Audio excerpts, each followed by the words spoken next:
In this video, traders, we are going to look at common trading excuses holding you back. Stay tuned.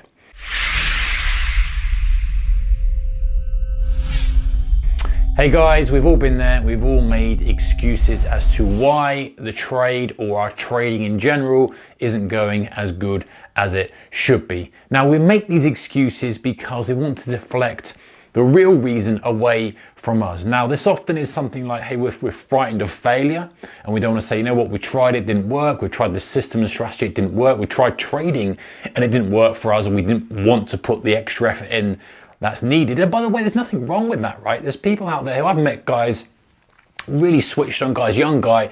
He said, hey, you know what, I tried trading. I actually made a little bit of money, but I realized that it was probably down to luck. I recognized that I had to compete at the very highest level. I had to put in so much effort and work, and I didn't want to do it. I wanted to go and do something else. I wanted to pursue something else. I wanted to put my energy into something else. So I didn't bother trading. I thought, you know what, I've not ever heard somebody genuinely come out and say, you know what, I recognized it was a lot of hard work. It wasn't for me. I'm not against hard work, but I wanted to put that energy into something else. And he's gone and done something else and he's a successful guy. Great outlook. Anyway, that was a little story. Back to the point. Fear of failure, fear of embarrassment with your peers, fear of all these kind of things. So what are the common excuses that I've heard? I'm sure you've heard, you might have even said yourself. I think I'm probably guilty of one or two of these in my earlier days, because we have to justify sometimes why the performance isn't quite what we hoped it would be. And that's the way it is. Sometimes you've got to accept it and go, you know what, it's just the way it is. Perhaps I haven't put enough effort into the system. Perhaps I haven't given it long enough time. Hey, I'm not making 100 grand a year yet in my trading because I've only been at it for 6 months. You know, this is the kind of real reasons why things aren't working. But anyway, go to the excuses.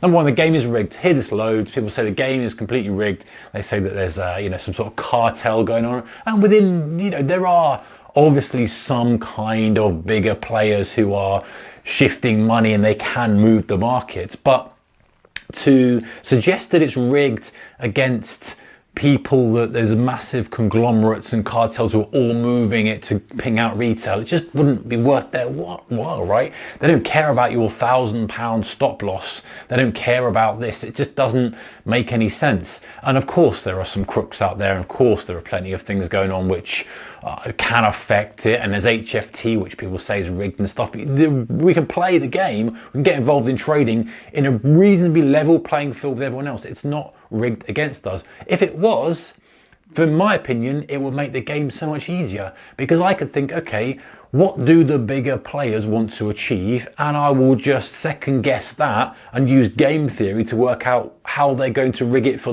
their best advantage, which is to make money. And it will become easy for us who could play one step ahead. So it would almost be good if it was rigged in that way. So the game is rigged. There's no rigging going on. Sure, there's occasional crook out there, as there always is in every business. But generally speaking, guys, it's a reasonably level playing field for everybody. Okay, number two, I missed it, as in the trade. I missed the trade. And you hear the excuses. I'm guilty of making this excuse myself. You missed it. I was away from the screen. I was doing something else. Oh, I was busy doing this. I was this, I was that. And you kind of say, well, justifying why you missed something that perhaps normally this is how it works, right? You've spotted something like that, think that's a great trade. I'm going to put it on my watch list. It's going to come up. Then you look at it casually a few days later, oh, that thing's gone to where I said it was going to go. Oh, I missed that. I was doing something else. That is because you've got a poor strategy, a poor plan of action, a poor process of how you identify, move those trades into the kind of trigger watch list, if you like, and how you be prepared for them. So really you should be saying, okay, I've highlighted that, I've scanned it correctly in this example, scanned it correctly. Now where does it go? Does it go into alerts? So I need to set alerts here, here, here, and here, because that's when I'll be interested in it. Fine, that's the next step. You've missed out that step. You've missed it. It's because you haven't done the correct process. And put yourself in the shoes of someone, you were paying somebody 200 grand a year to trade for you, and they said they missed it. Pretty sure if they did that too many times, you wouldn't have them on your desk. Right, number three, I don't have any time. Comment on this, and that's fine. I think that's a genuine excuse somehow, but if you want to, this is normally people who, you know, they've got a job, they're running a business, whatever it may be. I've got lots of family, family man or woman, don't have any time. And I get it, time is also, you know, rare to have when you're busy. But there are people who do make it work, even if they've got such a small amount of time a week. They'll allocate it to trading and to becoming better traders. They'll study, they'll learn, maybe they put on some demo trades, some swing trades, some small size positions. They will make it work if they really want it. Now, the difference to that is I'm very, very busy and I don't want to spend the time is a better, more valid excuse. It's like, listen, like the guy I talked about earlier at the beginning, listen, it's a challenging job, and I don't really want to spend the little spare time that I have, or I don't want to change the way I'm committing my time at the moment to trading. That's absolutely fine, you know. Maybe come back to it in a couple of years' time when things change. It doesn't mean you're not doing it forever. Right, number 4. I don't have a system that works. This is an interesting one because often people will blame the system for their losses. And yes, you do need a profitable system, so we're half right with that. But at the same time, you've got this strange scenario where you've got people with the same system.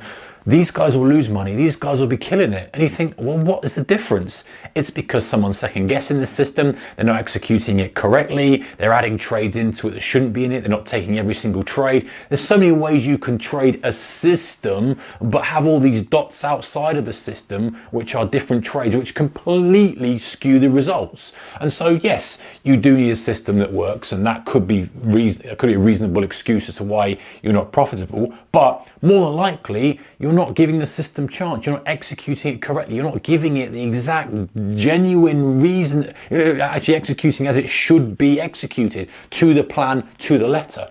All right, next one, guys. I didn't want to let the trade come back and stop me out. So this is like kind of mid-trade stuff here now.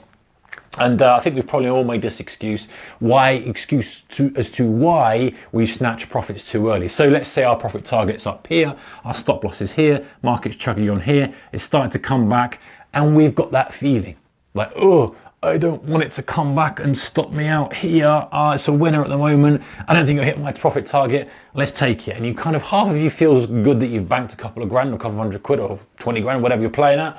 And half of you thinks, oh, I didn't really look after my system. And you make the excuse to say, okay, I didn't want to let the trade come back and stop me. I looked like it was coming back. Now, that's fine if in your trading plan and strategy and system, it says that if we pull back X% from the highs, I come out. If we go oversold on a stochastic, whatever it may be, I come out. If that was a rule-based exit, you get a thumbs up. If it was just a hunch-based exit, you get a thumbs down because you're telling yourself this. And inevitably, you know, one of the two of them will end up going up there and you'll say, well, I didn't hold it to my profit target because I didn't want to let it come back and stop me out. That's not a reason to exit the trade.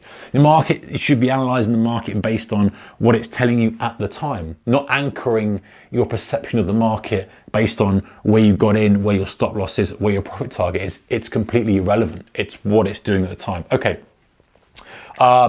Another one here, you're holding on to a trade past your stop loss and a trade that's just no longer valid. And the excuse you come up with here is it still looks like a good trade. So you might be saying, I'll trade on a 5 minute, but the daily still looks good. Or it's got good fundamentals. And you kind of justify why you're holding this thing when deep down you know the hypothesis of the trade is wrong. It's gone way past your point where you wanted to hold it anyway. It's a dead duck, get rid of it, but you make some excuse to hold it. Okay, these are interesting ones, guys. I'll break my rules just once. So this is normally when you see something, okay, and it looks good. Right? That looks great. I really want to take that trade. And you either take it and then say, oh, it's okay, I'll just break my rules this once. Or you think, oh, it's not in my rules, but I'll take it so it looks so good. And you break your rules and you say, I'll only do it just once. But it never is, right? It never is, like any habit-based thing. It never is.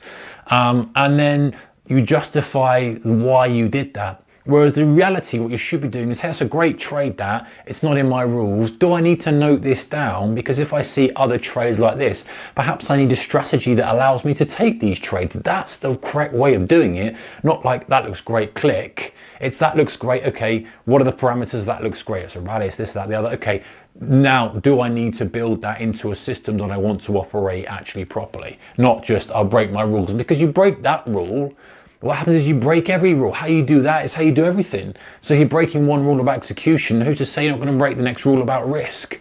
Who's to say you're not going to break the next rule about position size? You break risk and position size, that's a recipe for actual catastrophe. Okay, final one, guys.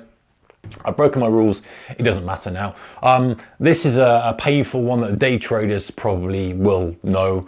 You've broken your rules in the day, maybe you're down a bit early on in the day. You think, well, I can't stop now, there's volatility, I want to get it back. And so you say, well, I've broken my rules, I've gone over my loss limit, I may as well carry on trading. And then down you go.